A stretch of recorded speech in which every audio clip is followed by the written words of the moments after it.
You are watching Omnis Protocol. I am Charles, also known as Omnis, and I'm back with another Star Wars Shatterpoint Battle Report. And I know you probably saw the thumbnail, and you were thinking, oh man, a Cassian versus Cassian game? Could you be any worse?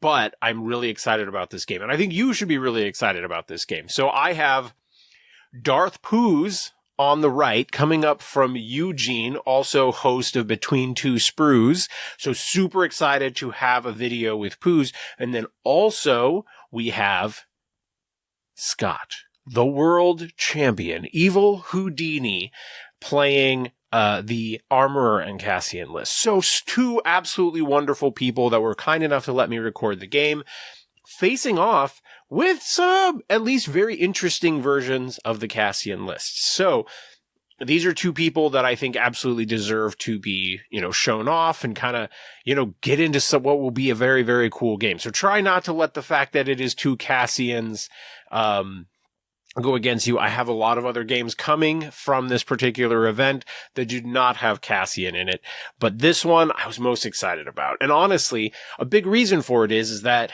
I've played the exact list that Scott was playing, and I really liked it, and I wanted to play it more. And then we switched into our kind of Cassian break locally.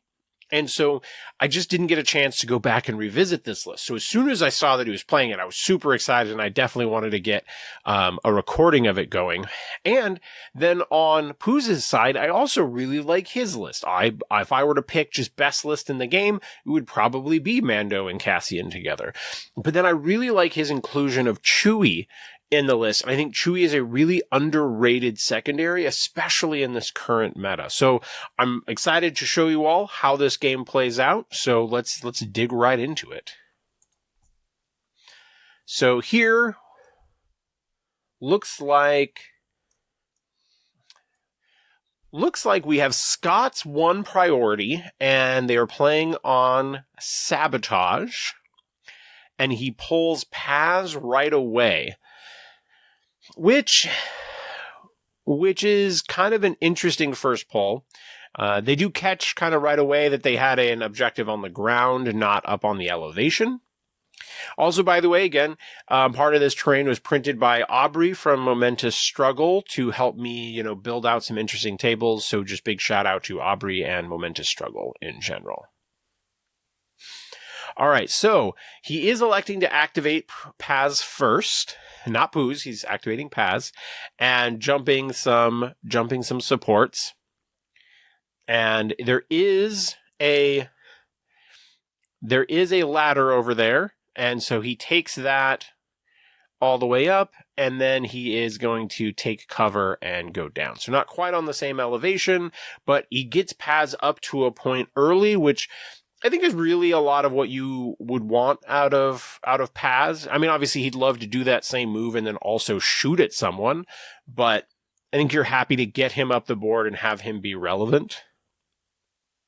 Pooz immediately flips Chewie, so it is definitely the battle of the secondaries to begin this matchup. Pooz is also remembering he needs to get out some force. That is kind of important. I'm not sure if anyone's ever won a game of Shatterpoint without spending force. He elects to reserve Chewie and then pulls Dengar, which I don't think was what he wanted, but at least in this particular case, Dengar's on the other side of the table, and so he can at least go after a different point. And this is one of the really interesting things about Sabotage is, whether or not you can immediately go up and score 4, and if you're playing from the second player perspective, Can you be in a position where you can retain control of the objective that you do take? And so there's some really interesting dynamics of which side goes first. And there are obviously lists that can put pressure on both sides right away. So Sabotage is definitely an interesting mission that has a lot more depth than it probably gets credit for. So fairly simple turn so far. Pooz, dashes, walks, hunkers, and, has Dengar on a point and scores 3.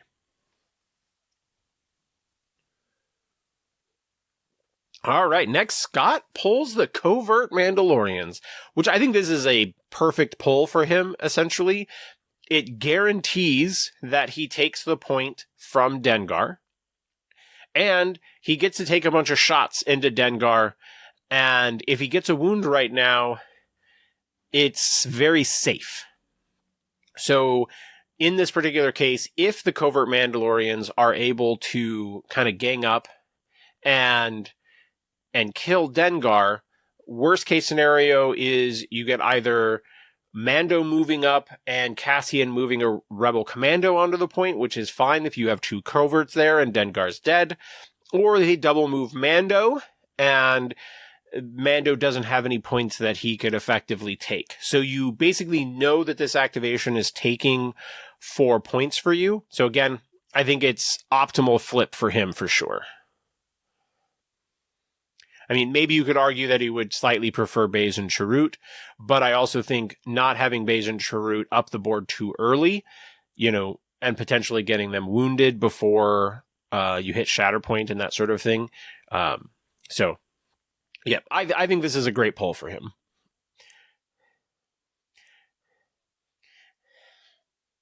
And so here he's just trying to keep the one covert out of melee range, because he knows the other one is going to end up being in melee range. So he'd like to be able to start off with one being able to shoot, and then, in theory, you would love, I believe they have a double shove. Yeah. And so there's a world where they can potentially shove, get that one out of engagement. He is electing to use sharpshooter.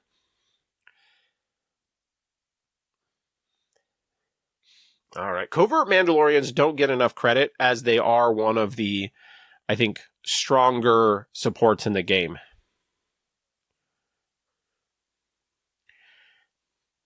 So the 3 expertise is 3 hits. There's 3 blocks.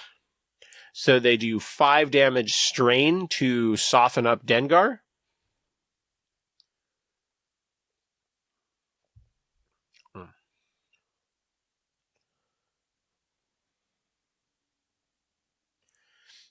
All right. Dengar rolls 3 blocks. And so he's still going to end up doing 4 damage after the reapplying strain, which will be enough to get a wound on Dengar.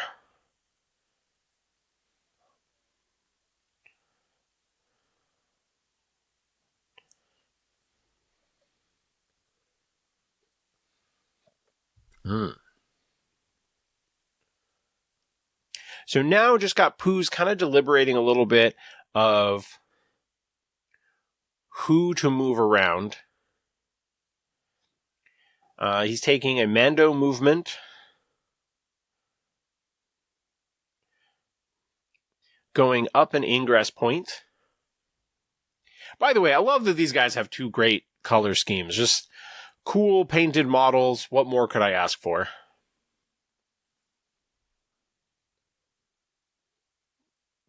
Just got a little deliberation about where he's going to go next.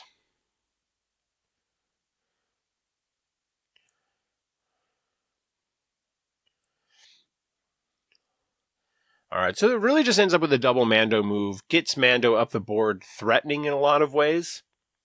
And so it puts Mando in a position, another wound, he potentially is taking back points. So.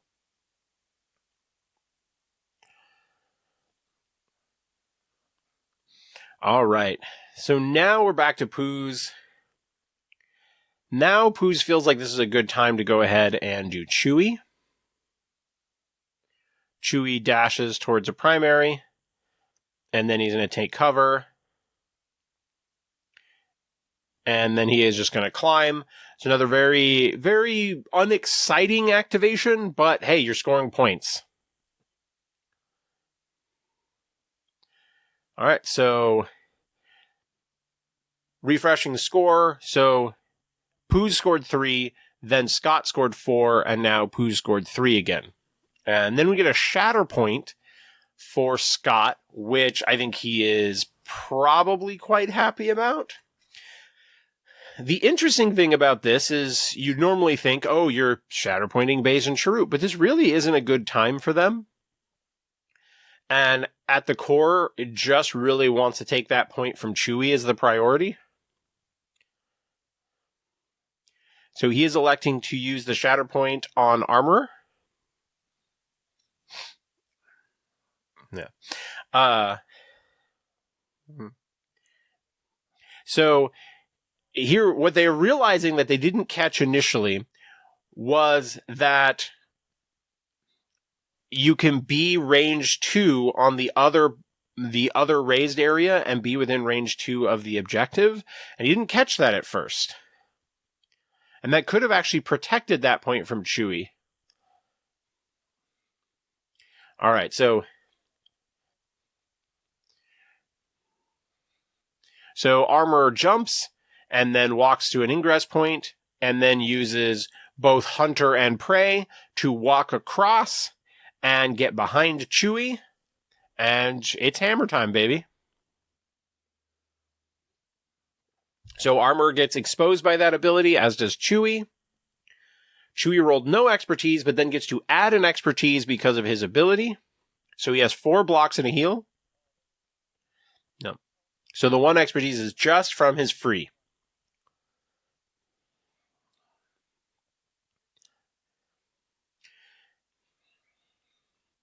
And so with expertise, it gets crit hit, block to fail. So he loses 1 block. And so it's just going to be 3 down the tree, which will be 6 damage and a shove. And this is a slightly odd shove angle for Armor, because most of the direction he's not quite within range 1 of the edge, but that direction he would fall down and be partially on the second elevation and partially not.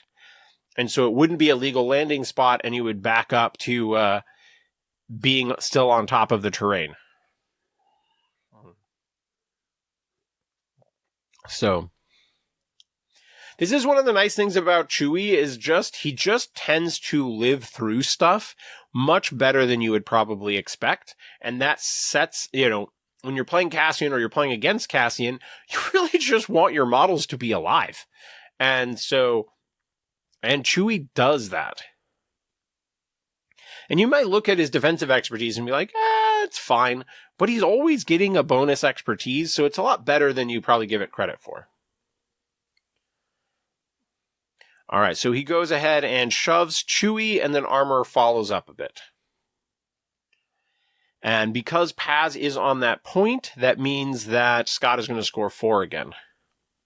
So just keeps gaining ground a bit there. Now we've got a Rebel Commando activation. I think this is solid for Pooz. He's got to apply some pressure. There's not a lot of things that are going to flip 2 points here. So I think this is about as good as it's going to get. Well, yeah. Because when you got all of this revenge, right, you might be thinking, like, one of the plays that you could go for with the Rebel Commandos is you could go for killing those covert Mandalorians while one of them gets across to kind of steal the back point is viable. But you've always got revenge movement, and Cassian, can move anybody, so it makes those sort of plays a little complicated. So he is going with the Rebel Commandos. They're starting off with Commando Doctrines, which will give them a hunker and a focus action, because they are definitely close enough to the coverts. And here they're just kind of checking to make sure that the back one is within range 5 of that kind of further back covert Mandalorian. And they determined that he definitely is.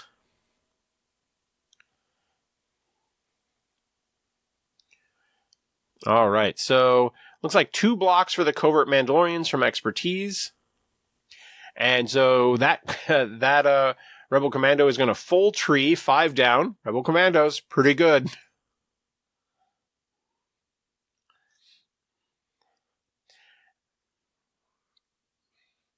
And so there's kind of just some contemplation here about which part of the tree he wants to utilize and how important is it that he gets the wound with this. I think that's one of the things that can both turn people off of playing against Cassian is he definitely makes you think about when to get wounds.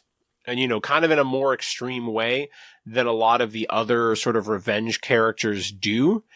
But I think it's a really important skill to develop in Shatterpoint that you really just can't go all out on wounding, and you want to be thinking about when is the right time for the wounds.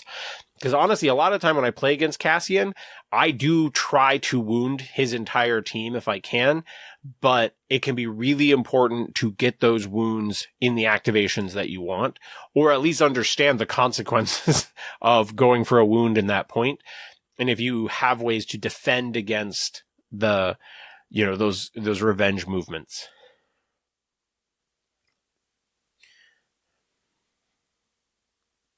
And so going for a disarm and pin, and then the Rebel Commando gets to reposition.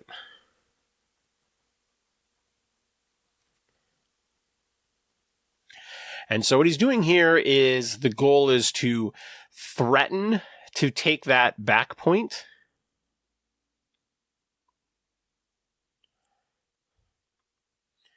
There we go. It's interesting being able to see the switches back and forth between the two different camera views. I hope that amplifies things for all of you watching. All right. He's finished doing his tree. He gains the momentum. Now it is time for a revenge trigger.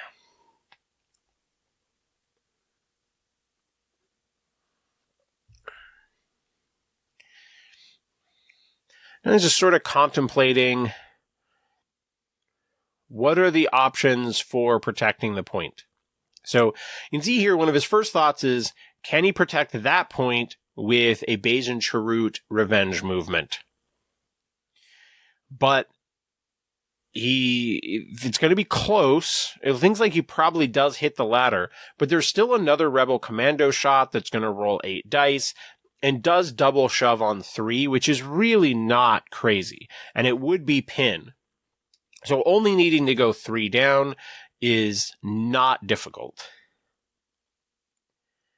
But this is Cassian, so there's plenty of other plays here. And so here, Paz is engaged by Chewie, so he only gets to dash, but he's just going to dash backwards and guarantee that point does not get taken.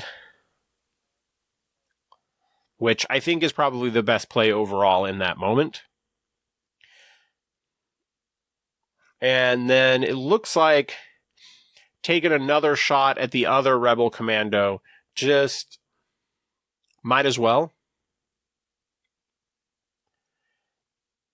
I think there's certainly a conversation here to not shove the covert Mandalorians off the point, because if you can kind of occupy all that space around the ladder, it could be harder to take them back. Now, mind you, there is 3 ingress points on that wide piece of terrain there that Dengar's on, so it might be hard to block them, but something that I'm trying to get better at is not doing the shoves when I don't actually want to. Because the other thing that it can do is it can, both directions, you can potentially stop shove angles. Either if you leave them on and they put models in front of them, then they kind of end up being, preventing the shoves. But they also can stop shoves while being on the ground back there where there might not be a landing zone for someone you're trying to shove. So that's just something to keep in mind. All right, so Scott flips Cassian after a score of 4. And so Pooz is swinging things back his direction a little bit. Scott does not want to activate Cassian right now. And so he goes ahead and the next card is Bo-Katan. Bo-Katan is electing to jump Armorer to that back point. This is a side effect of kind of like where I put the terrain, right? I think this, in a lot of situations, you would like to put 2 models contesting those back objectives to avoid situations like that. But I do try to put some terrain around that makes some of those plays challenging at times. All right. And then Bo-Katan is going to try to take this point from the Rebel Commando.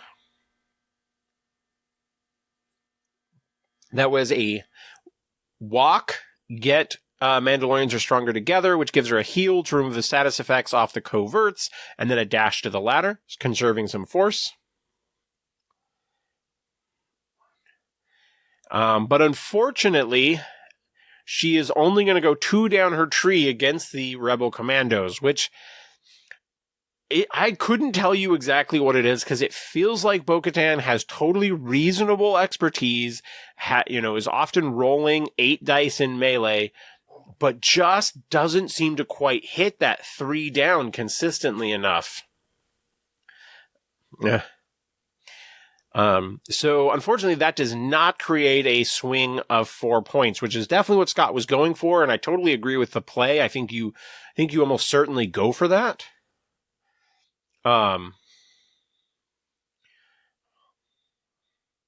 Yeah, the only other thing would be like, could you have facilitated a way for Bo-Katan to get to the other side and take that point behind the Rebel Commando? I think there's a possibility.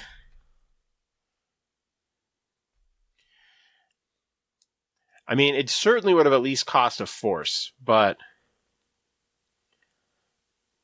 I want to look at her tree a little bit closer. So it is now Baze and Chirrut for Pooz, which I think it's not a perfect activation for him. He does want to be able to threaten some back points, but it's going to be hard to take those. So he's really just focusing on a score 4. So it's going to be mostly ganging up on armor. So I think he's fine with that.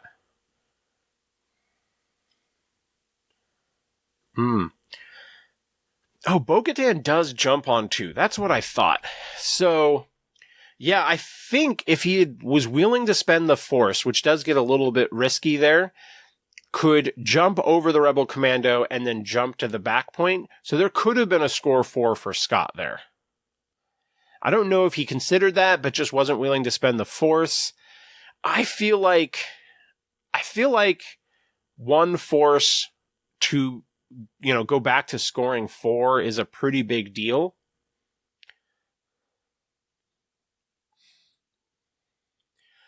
So the first attack was into an exposed armor, but really didn't get a whole lot done. Shoved her off the point, did a couple of damage and pinned her. But now she's going to have a pretty solid block with 3 blocks, 2 expertise. And so it's really just going to be a couple more damage. Or disarm 2 damage is what it looks like. So definitely when you're starting off with an exposed armorer and you're thinking that maybe you can get the expose on the first attack to re-expose, and then that gets very dangerous for armor, but that is just not how things played out on that particular activation.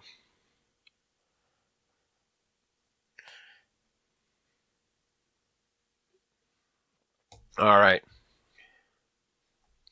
So he has Baze up on the back point to kind of help protect that from an easy take. I think he might have seen the Bo-Katan play and was happy that Scott didn't do it and wanted to protect that point.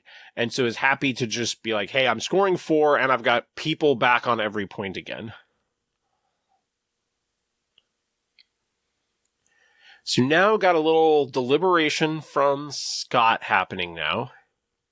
Is it time to do Cassian? Which I always like. I think it's I see people who don't get the character activated that's in reserve when they should and can end up being trapped into them in a bad moment. And so I always like seeing that little deliberation. It's something I do as well, where I try to just give at least a little bit of consideration to that reserve character. All right. And he pulls Armorer, which I think he is perfectly happy with here. I think getting to do Baze and Chirrut might be the optimal play. But that one's totally solid.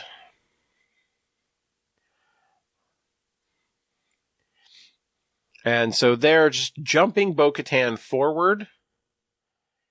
I like that. It lets Bo-Katan flex to that back point, with a dash or a jump from another character.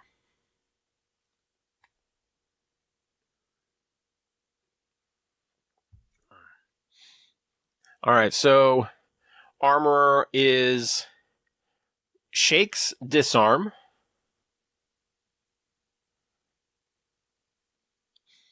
And then I think is planning to beat up on Chirrut.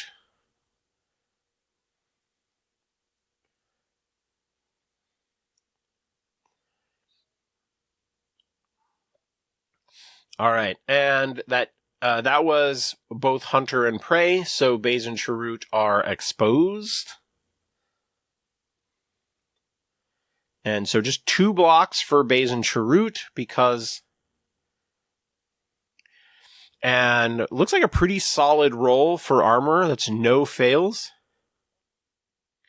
And so that negates a block.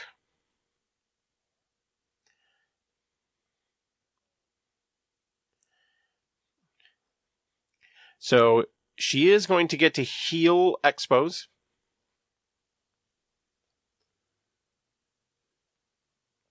Yeah. Mm-hmm.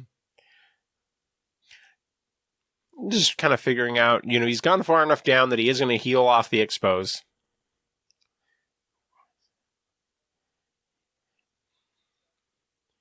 So it's going to be 8 damage, 2 shoves, strain, expose.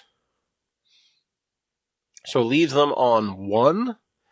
1 and strained is not always a model's favorite place to be at.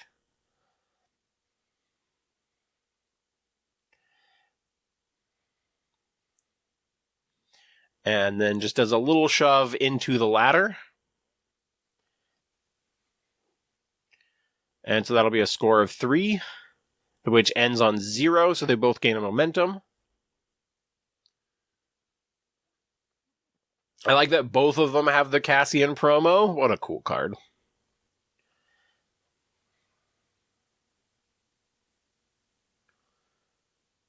So when you're playing some of these tight force lists, you definitely cannot reserve that often. You got to be a little rarely reserved, if you know what I'm talking about.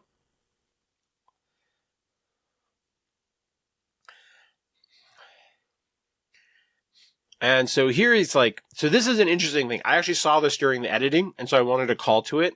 There was some deliberation in the moment of whether or not Armorer should shove Chewie. And I think it ended up being really beneficial now, because in retrospect, if Armorer had not elected to shove Chewie, then Chewie may have been within a dash of that objective, which could have made this much easier for Cassian to take that objective. And so, that is such a subtle decision that kind of essentially costs Pooz a force.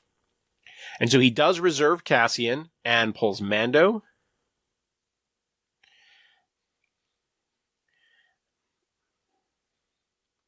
And just took an attack on armor just to kind of see how it would go. Didn't do a ton, but probably wasn't expecting it to do a ton, but you roll it first just to kind of see if it pops off.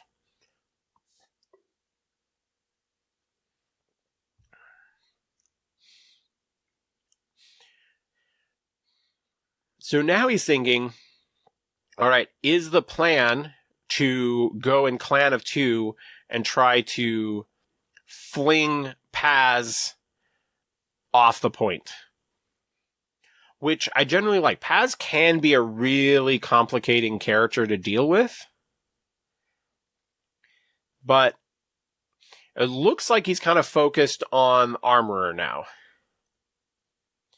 And so they're calling me over as the judge in this situation because it just wants to make sure, because Armorer is right next to the ingress point, which you can't really see on this side.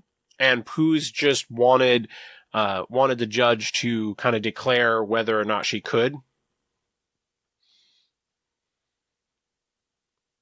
And you might go, wait a second, you can't measure a shove in advance. He wasn't measuring the angle. He was just putting down a range 2, which is totally fine.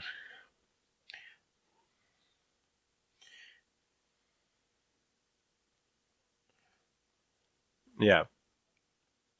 And so here, there's just a question. You can't really quite see it perfectly at this angle, but was just wondering, it essentially comes down to, is the middle of Armorer's base past the ladder or before the ladder?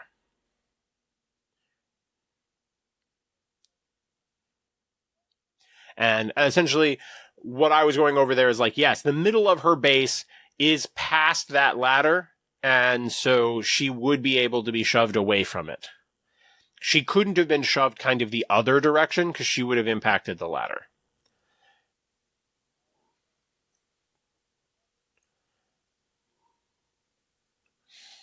All right, so that does Clan of 2 Armorer off the point, so he's going to retake that one, which will put him back to scoring 4. So he's getting pretty close to winning this struggle.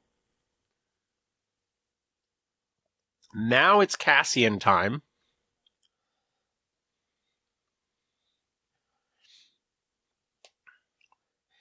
And so there, we're going to take a shot at the Rebel Commando.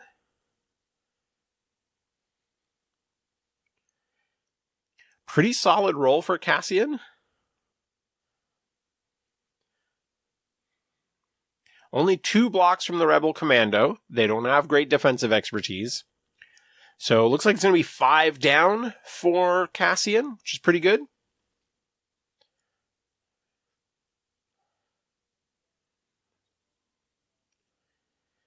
So it's going to be 6 damage, pin, disarm, expose.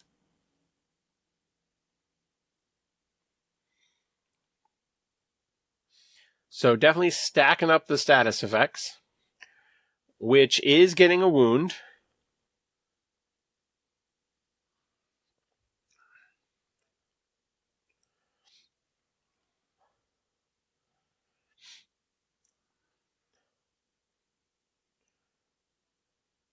And so Mando's revenge trigger is happening first. He's going to remove 2 status effects from Baze and Chirrut. Or it looks like a status effect and a damage. And then there's a Cassian trigger as well.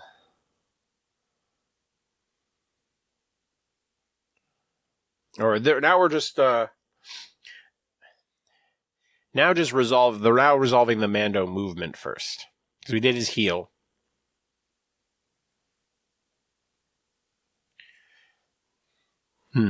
What would I want to do here? So I see what he's going for here, and he wants to get.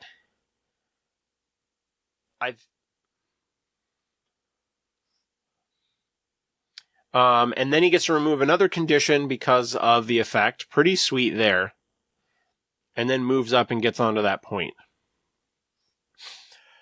I see what he's going for here. You get Mando all the way over there. He's hard to deal with, but I don't think you stop Cassian from taking that point. And you remove Mando from a key point in the back.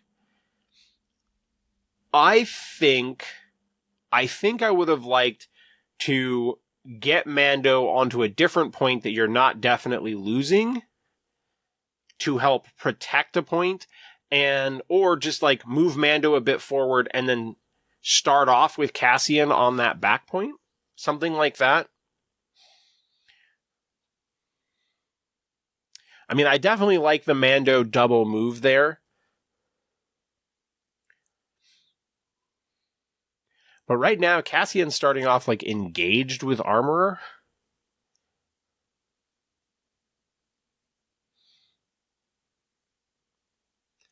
So I think here we've got Pooz kind of checking what the potential Cassian play is.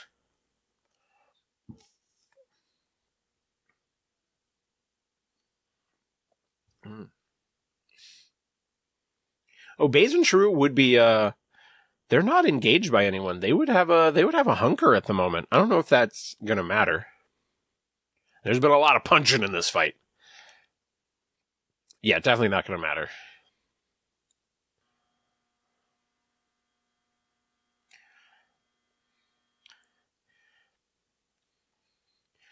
So thought process here, there is maybe a world.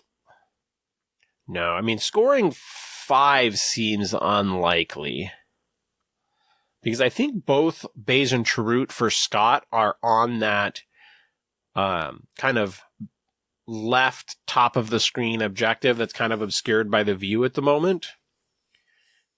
But they can definitely put a lot of pain and suffering into Cassian.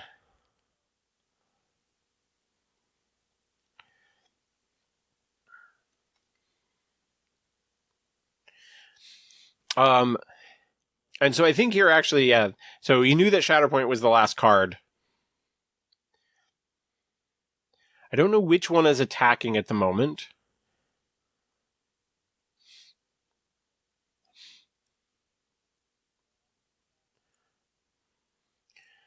So melee attack into Bo-Katan looks like what it was. Good block from Bo-Katan. 3 crits are going to go through.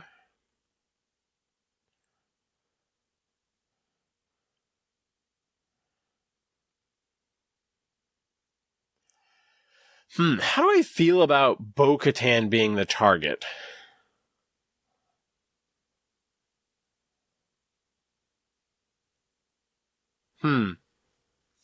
Yeah, so hard part is like whether or not you could have shoved Cassian off that point back there, which actually seems a little unlikely.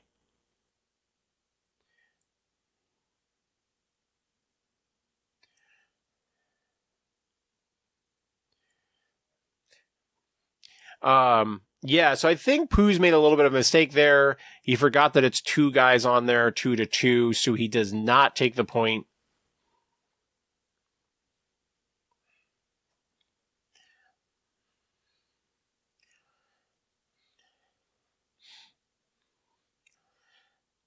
Yeah, I think you needed to set up something a little bit different there.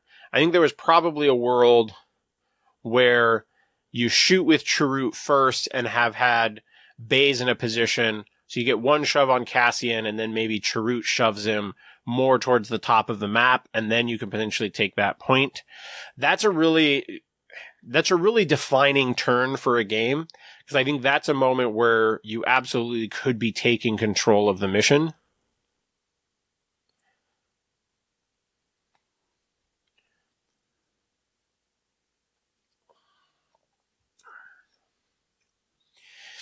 So what they're kind of checking there is to see if Mando can potentially reposition back there and take that point with a single movement. So Baze and Chirrut is the last card for Scott.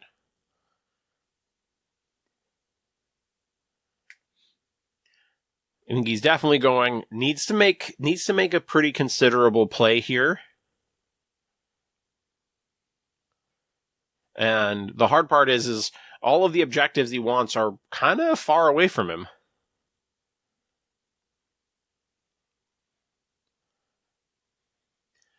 And it is real, like, honestly, Scott's a little lucky here that Pooz was not able to flip a point that turn. And so it gave him an opening, but I still think Scott needs to take a point this turn.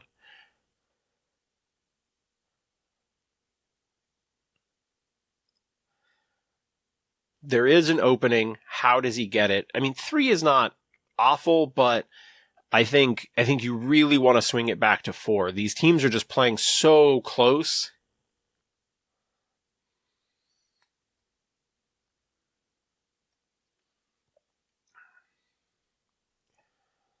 All right, so they are doing a move action to start.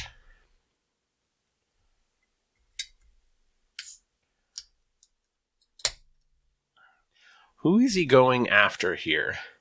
Well, so killing Baze and Chirrut is really not difficult. They have 2 health. So probably just take that wound.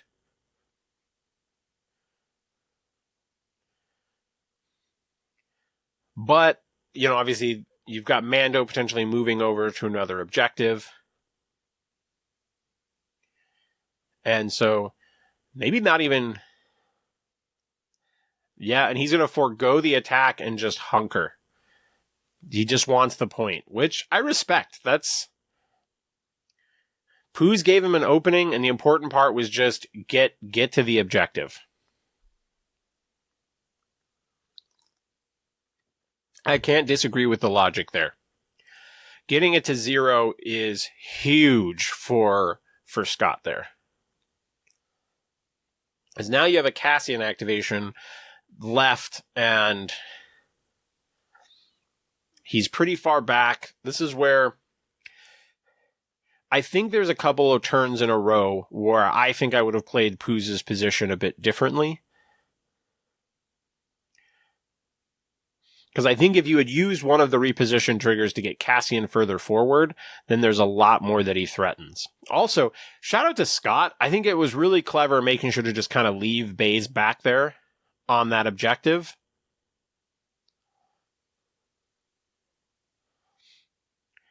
Because if he had moved Baze away from that, then Cassian has a really easy point to steal with just dashing Baze onto that point.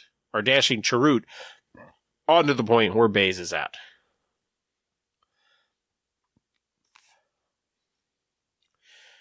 So he does still dash Chirrut down onto that point. And that lets him dash forwards. He does not quite hit the ingress point.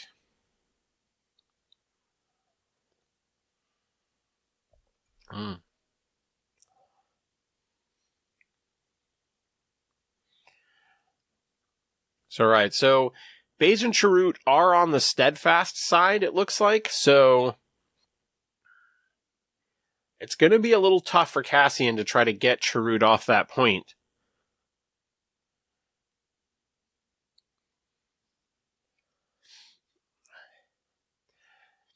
Yeah, this is a...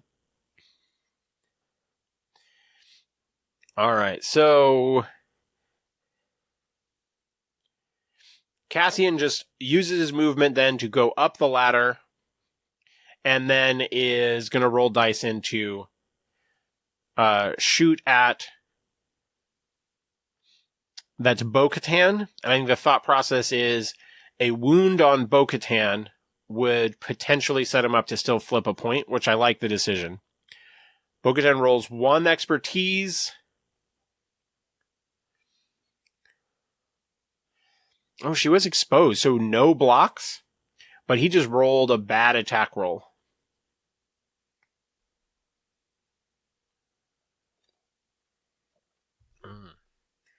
So which does not get him everything that he wants.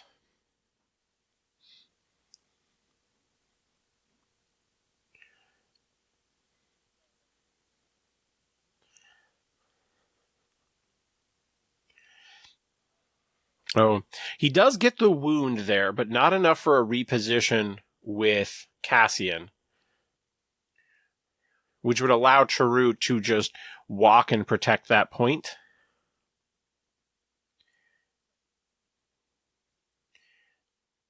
Oh, actually just gets to walk armor back onto the point. So actually is ended up gains a point, but then loses a point as well.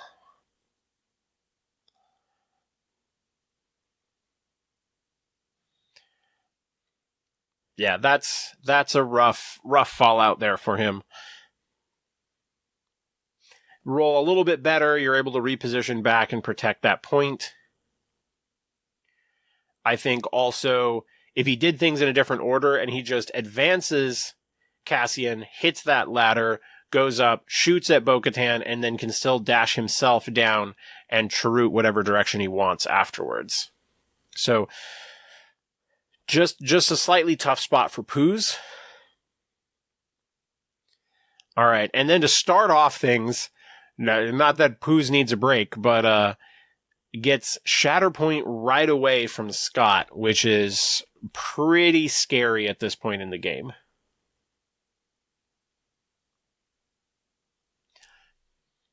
It looks like he's going to use that to bring the coverts back into action, which I can't disagree with that play at all.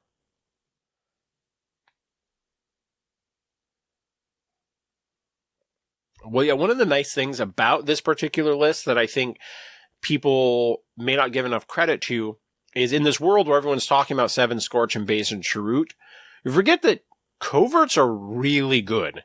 They probably hit harder than Seven Scorch or Base and Chirrut, and they're only a 4. And in armor, they also don't have their force costs increased, so they stay pretty consistent throughout the game. And so having two really powerful Shatterpoint options is a big deal. So they're going to do Impact this time.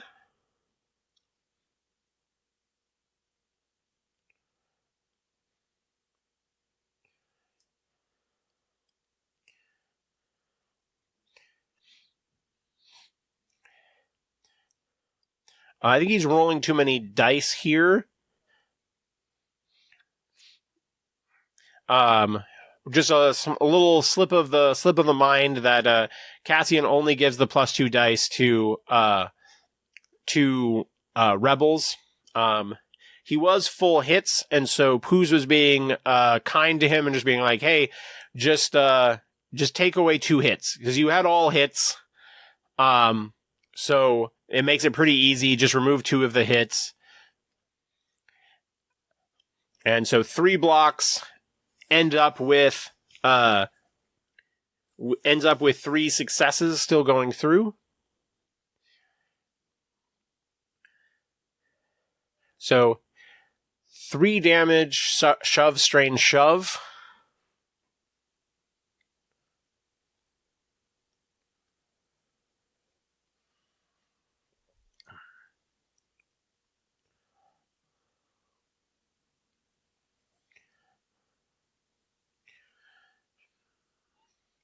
All right. I think this is probably going to end up ending the struggle, right?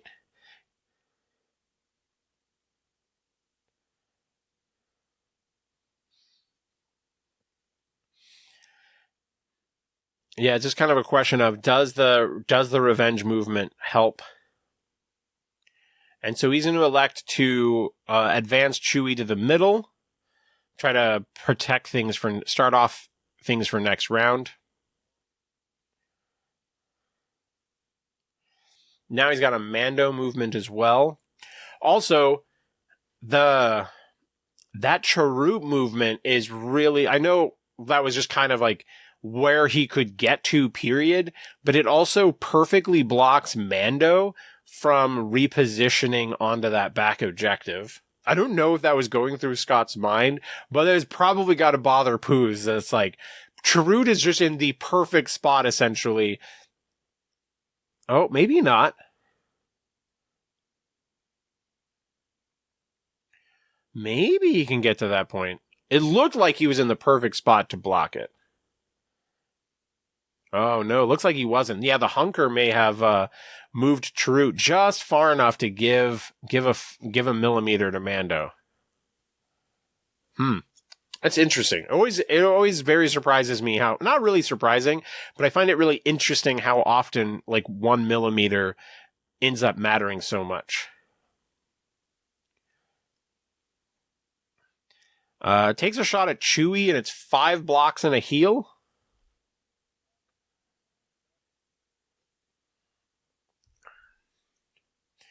And so that was a shot into Chewie with the other one. Really kind of, yeah, makes that Chewie movement seem like a potentially pretty bad play. So it really didn't gain him anything. It just got Chewie off of a point and then got him shot. When really the only other target would have been Mando.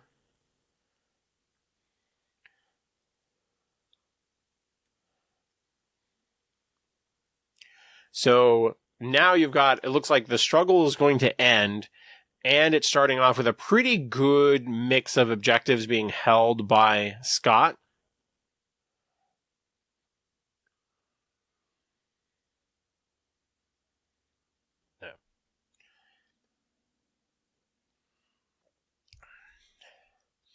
All right, so now we got Pooz gets to kind of pick the layout for this one. Let's see, is there... Yeah, unfortunately... And now the Chewie play is backfiring further because Chewie would have started off on an objective, and yeah, he did not have a good flip either direction there. But at least if Chewie had been on a point, it would have been, yeah.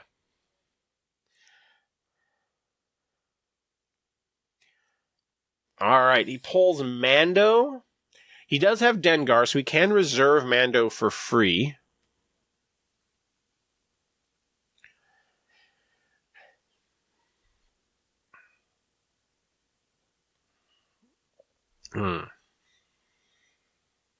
Yeah, he is going to elect to reserve for free because of Dengar. Now he's going to go ahead and bring Baze and True back into action.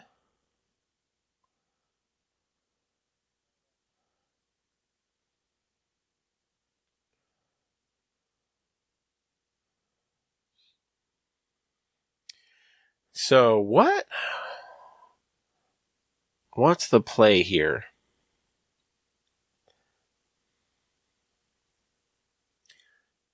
Man, it definitely, I'm looking at this, I was like, man, if Chewie had just been on that point, that would have been so good.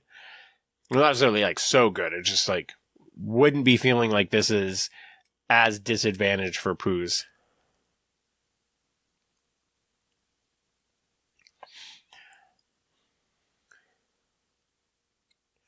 Alright, so this is a shot into, I think this was...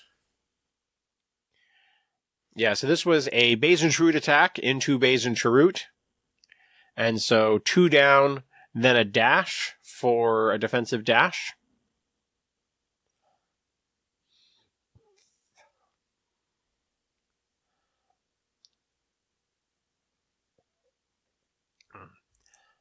And so that's going to be Chirrut just kind of backing up against the terrain. And then Chirrut is electing to not attack Baze and wants to attack the covert instead. Pretty great block from the covert. That's 4 blocks.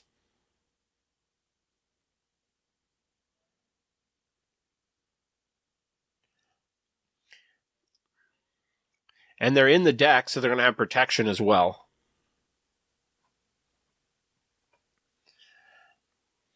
So, man, Pooz's Baze and Chirrut are just not getting a whole ton done this game.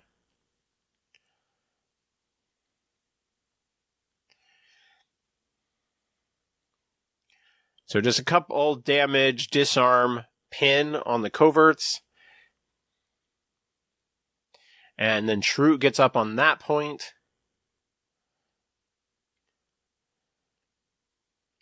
And then the other one climbs up.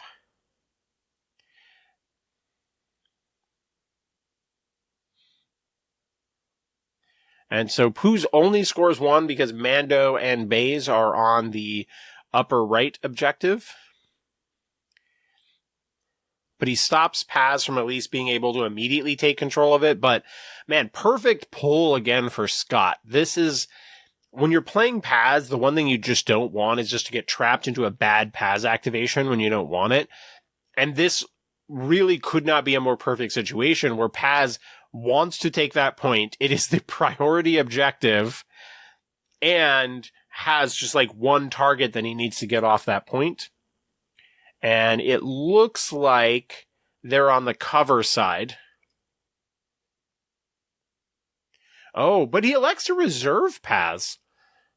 I don't know. I thought that would have been, maybe it's just about like maximum potential or there's too much maximum potential out of the other plays.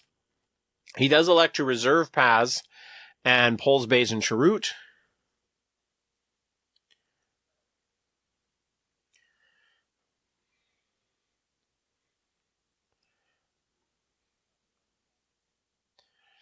So 3 blocks, crit to hit.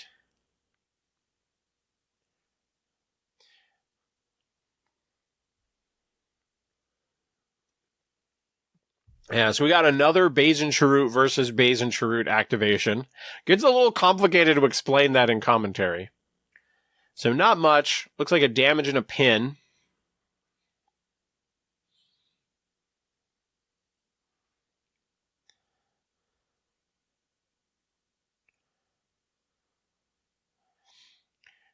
And so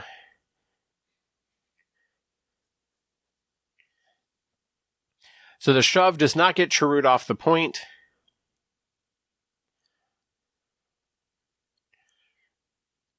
And this one just ends up with one block. So 2 crits and a pin on expertise. And so it ends up being 3 down the tree, plus going to be an extra damage because they're already pinned. It'll be 3 shove, expose, pin.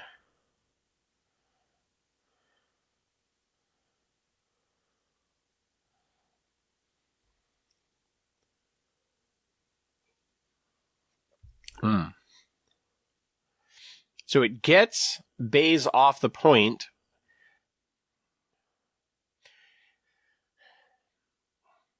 So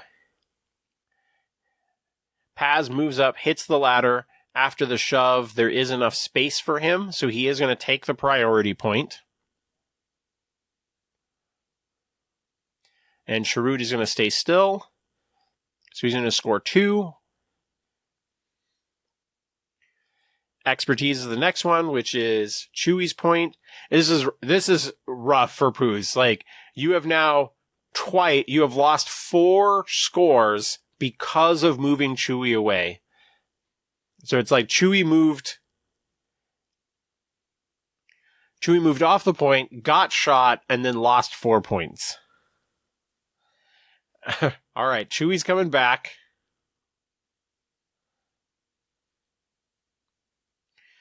And so it is a Chewie activation. Mando is in reserve. I definitely agree with not activating Mando here.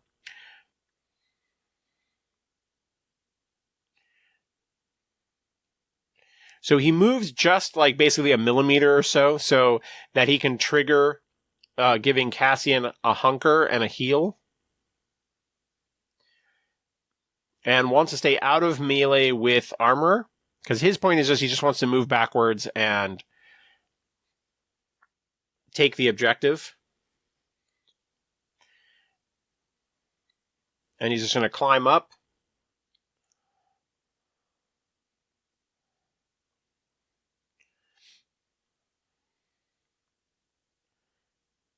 And then I think he's going to just take a shot at armor.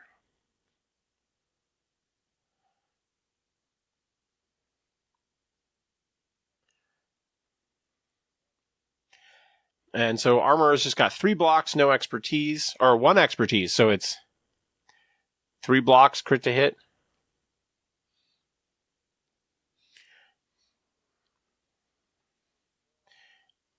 So it looks like 4 damage is going to go through. Or is he's kind of thinking about, does he just want to do status effects?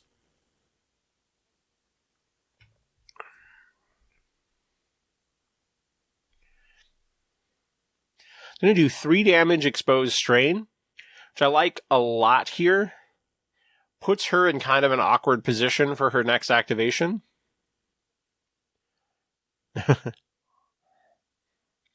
All right.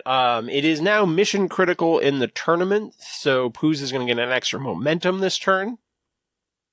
The video is slightly sped up, just because all the games I recorded today on this particular day ended up going nearly 2 hours. And so I was definitely trying to cut some of the fat out of the episodes and make it a little reasonable on the watch time for you. Keep it with the action. Here they're discussing that they both elected to not do the Cassian bomb. And so Scott has pulled armor, who is at a health and strained, so she can't jump.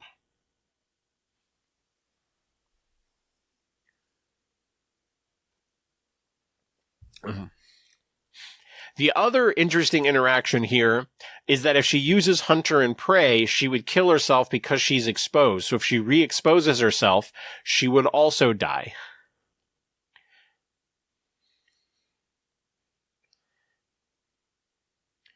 So no jump, has to use a heal to get rid of strain.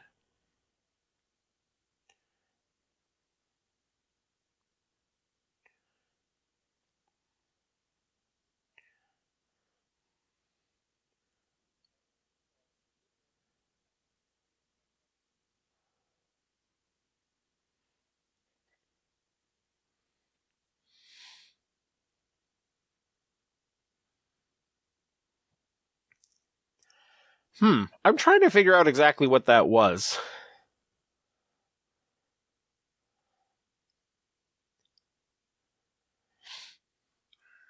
So, heal to get rid of strain. So, no starting jump. Oh, no, it's because it's not taking a melee attack. So, does a... Yeah, so just does a move action to go wide, and then is going to jump onto the point with Hunter and Prey and stay not engaged so that it does not get exposed. Okay, I caught up. I caught up with all of that stuff. It's been funny how much we've had, like, really fairly offensive characters do non-attack actions.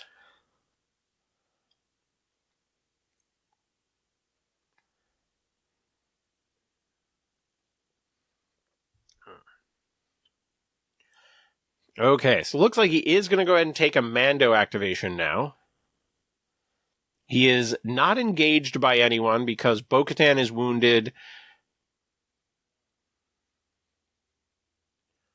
He's taking a shot, I think, at Coverts.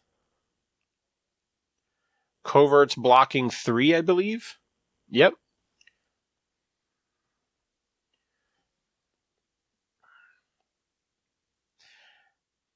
And he was 5 would be reduced to 4, which they would stay alive.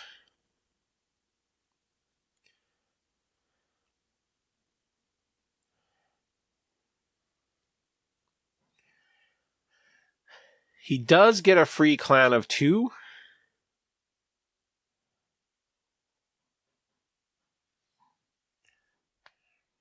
Now they're just trying to, like, make sure they get the movement tool in the right spot. Which I like this measurement style of...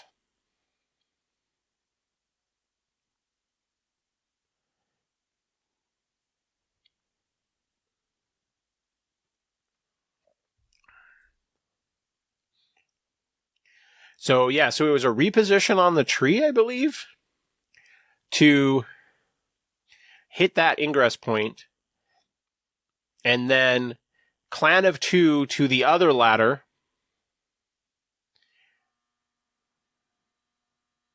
And so,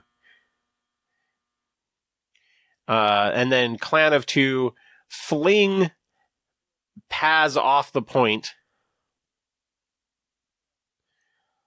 Man, good Mando turn. Pooz, respect. That was some slick Mando activation. I like that.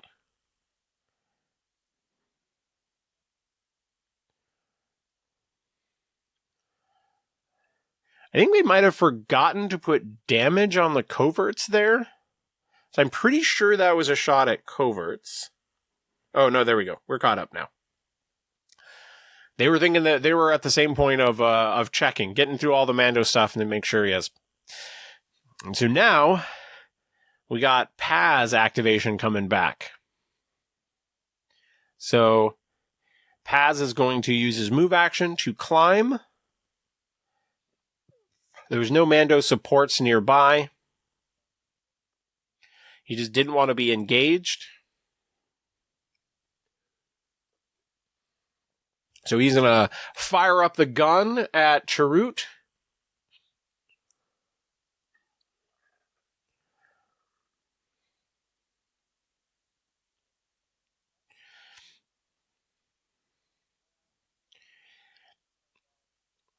So just one block.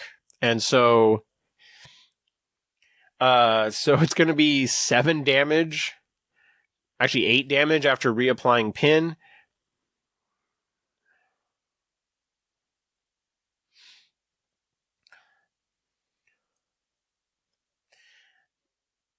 So he doesn't want Chewie to be able to move.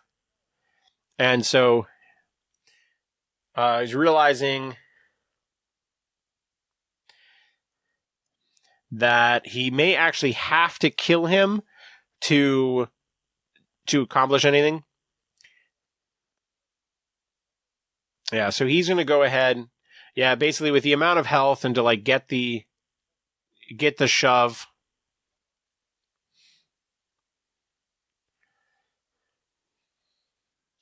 And so basically had to do the full follow-up. Chewie does able to get on the point.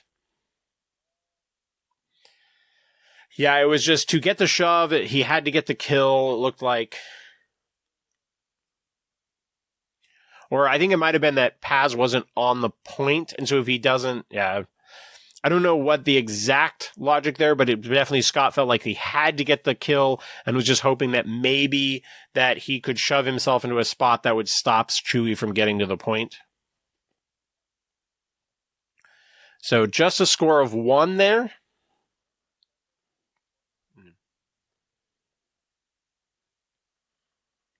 I think Scott might have forgotten the mission critical there, but I think he's probably assuming that he's probably not winning this particular struggle. So Pooz pulls Cassian next, and they're just putting a wound token out on Baze and Chirrut, knowing that if they come up again, they will leave the table.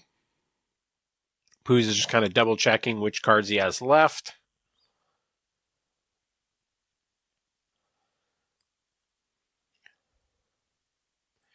So if Pooz scores all 4 and gets a wound, he could end the struggle right now, which is not crazy.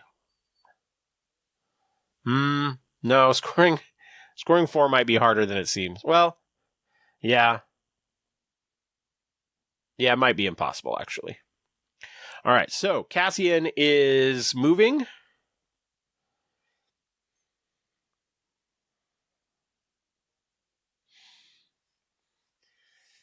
So we've got coverts with 1 health. And getting another wound on them could be impactful. They were brought back with the Shatterpoint. And so I believe they are still in the deck. So getting a wound on them right now could potentially set them up for a turn where they activate and then leave the table.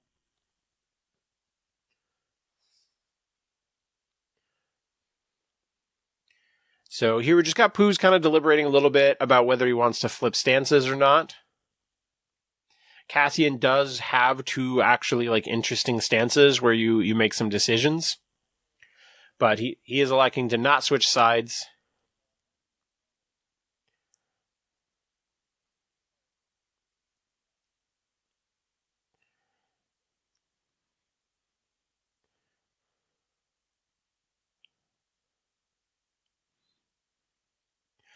And he is shooting at the commando,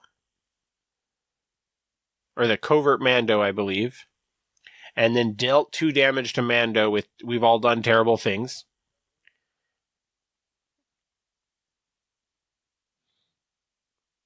Or no, he was shooting at Baze. So does not get the wound and then gets to reposition.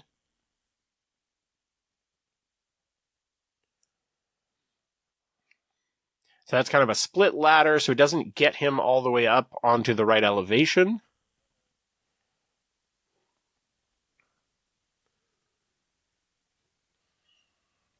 Man, it's always crazy when you're like, got a Bayesian True and you're in Struggle 2 and they have not been wounded yet. Killing them is such a priority. But they came up, last card, I think? For So it's weird because you kind of want to pull them early, but at the same time. And so Cassian elects to dash Chirrut up, even though he's wounded, to hold the spot, which would remove the strain. I think he just forgot about it. Not a huge deal. And then he goes and hits the ladder so that he is scoring, kind of protecting that point a little bit. And so then Covert Mandos do come up. This is where I think getting the wound on them could have been super impactful here, because this would have meant Covert Mandos were leaving the table this activation. And now there's a good chance that the game and actually, so he, with Mission Critical, if he had wounded the Covert Mandalorians, that would have ended that struggle as well. So they would have started Struggle 3 with the Covert Mandos activating and leaving the table, unless he wants to spend a force to reserve them.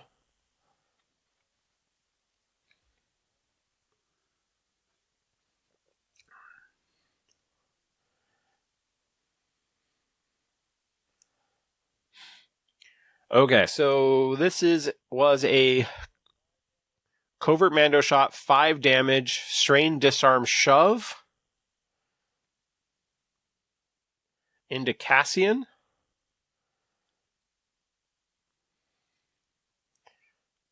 Which knocks him off the point. And then lets the Covert Mandos take the priority point.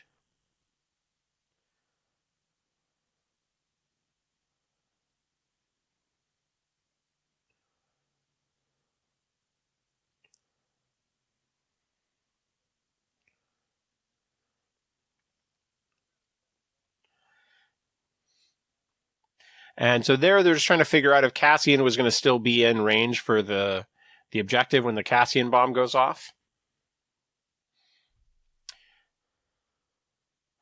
Plus side, so I was a little down on the play of leaving the coverts alive, but having them being able to kill them with the Cassian bomb is nice. He's going to go ahead and, so he pulled Rebel Commandos and he's going to go ahead and activate them.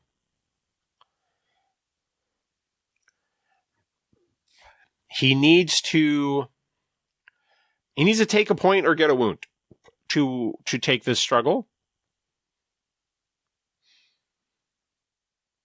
Because of Mission Critical. So move action. That Rebel Commando is advancing towards the middle.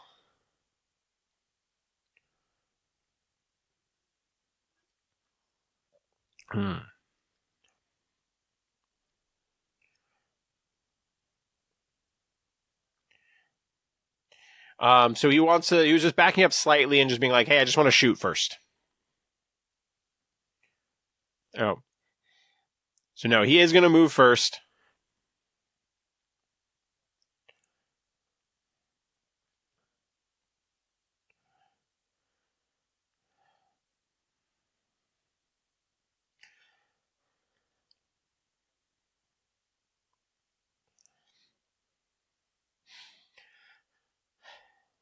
So I think...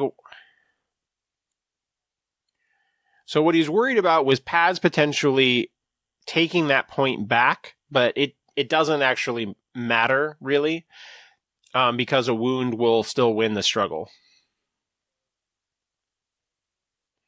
And so just going to do pin disarm on the coverts.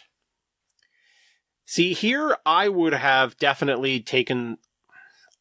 I guess it doesn't super matter, because armor or coverts potentially die on the winning the mission. Yeah, I think... Yeah, I guess it doesn't matter, because you got Baze and Chirrut.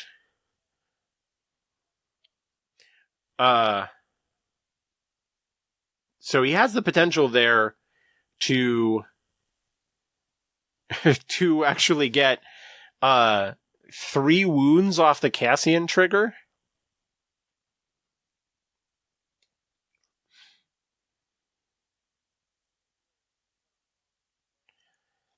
Good play here by Scott. So what happens here is because he wounds the covert, what he does is dash down, then do his own trigger.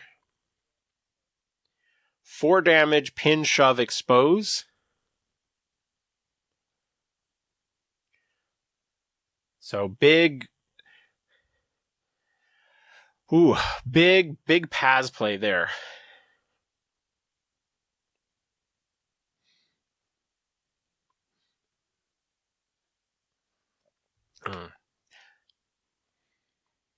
All right, so this is a shot into, I'm not sure if it's Baze or Chirrut.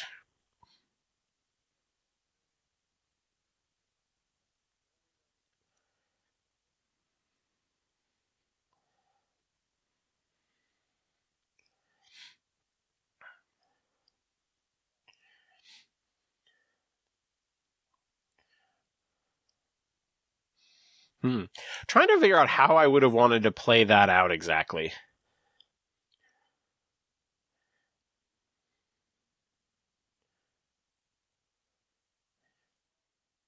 So Cassian Bomb is going to wound Armorer and Baze and Chirrut.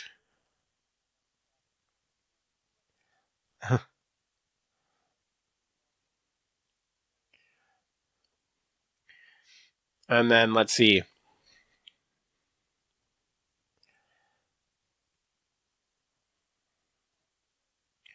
Yep, they just spread around a lot of damage there. And then the flip.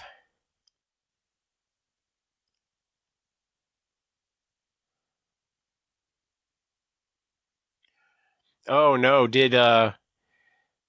oh no. Pooz rolled no successes, so he didn't get any kills from the Cassian Bomb, and then just took a bunch of damage. Oh, that's rough.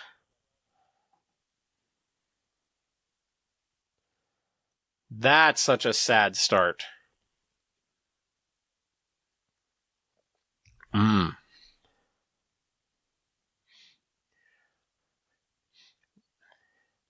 Bo-Katan just walks over, takes cover, and scores 3. Good start there. Pooz pulls Dengar. Priority point is the back point, so he's going to go ahead and walk towards Cassian for free.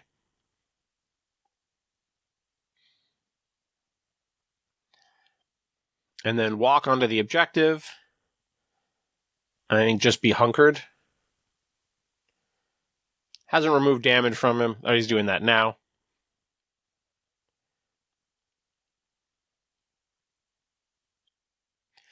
All right, Cassian is the last activation for Scott.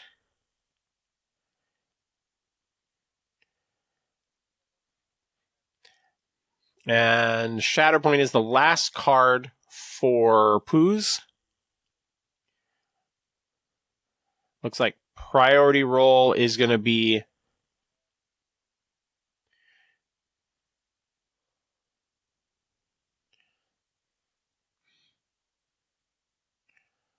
oh no, Baze and Chirrut are wounded. He just didn't put additional damage on him. Oh, okay, so just didn't put out damage, so Armor and Baze and Chirrut are wounded. Okay, so I was right the first time. I was just confused why there wasn't more damage put out.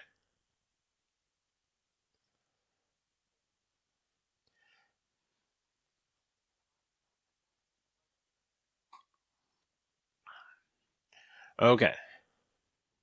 So here we're just kind of reviewing who's actually alive. Chewie is currently awake with 7 damage.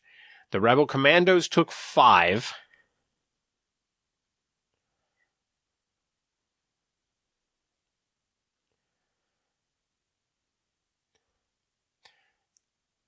Lots of fails for Cassian. 2 crits will go through.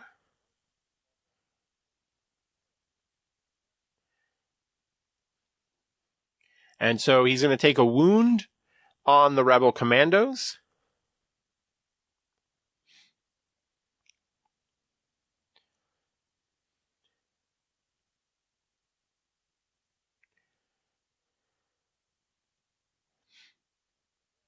Chewie walks down.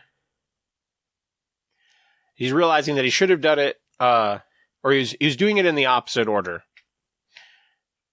So heel Chewie walk, and then Chewie walks down. And so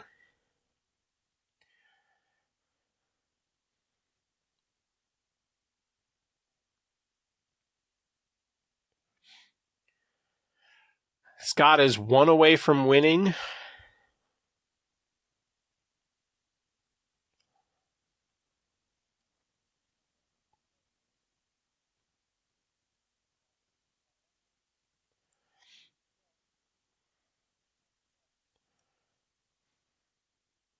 I think they're double checking the score at the moment.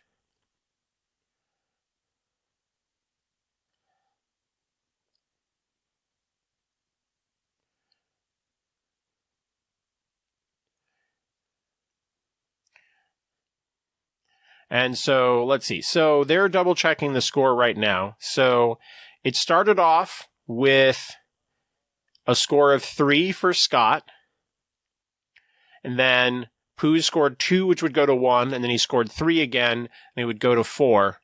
And so, yeah, it's just the momentum that he's gaining because he's gotten mission critical twice plus a wound. So, yeah, the score is correct.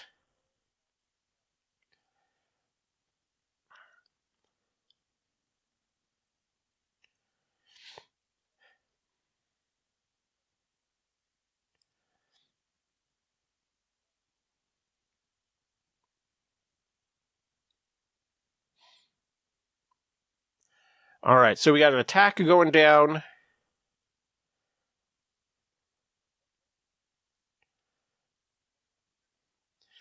Two damage goes through on Cassian. And then they roll an expertise. And that pulls up Armorer. And so now it's, can she lock in taking control of the point? And this would be end of the round either way.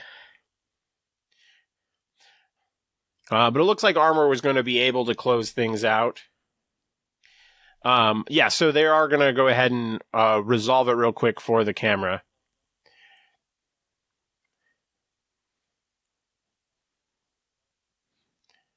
So,